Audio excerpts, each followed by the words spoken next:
As we all know, New York City is a very large city, and it can be difficult to access veterinary care. We opened the Bronx CVC in March 2020, and we were able to bring spay-neuter services and primary pet care services into the community.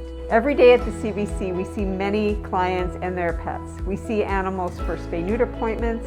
We also see animals for vaccinations and to treat basic medical concerns like skin infections, ear infections, and other things that come up. In addition to preventive care, we have the opportunity to intervene and provide life-saving treatment, such as that for Mari and her dog Coco, who had a pyometra, which is an infected uterus. I noticed like her eye wouldn't really open and she just wasn't acting normal. I took her to my primary vet who couldn't see her. I took her to multiple places in one day. I finally went to a emergency room and I was being told that basically she wouldn't make it through the weekend without the surgery. And I needed to have $6,000 to pay immediately for that to happen. So I was in tears and I was very afraid. And I think finally that doctor saw how upset I was and she was like compassionate enough to say, hey, I do know that the ASPCA will potentially see your dog. I brought her here the next day. She was the first to be admitted.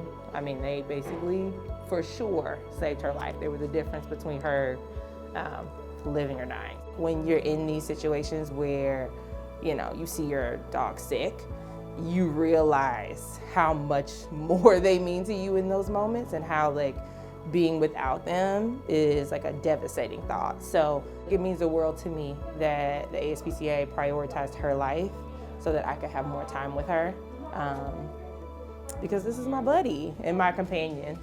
Now that we have the Bronx CVC open, we're thrilled to get the Brooklyn CVC up and running. We've seen how difficult it can be to provide pets with veterinary care, especially in locations where accessibility is scarce. Our goal is to keep pets and their families together, which is why we continue to expand our work in New York City. We're so excited to have our Bronx and Brooklyn CVCs open, and we are excited to keep growing and expanding even further.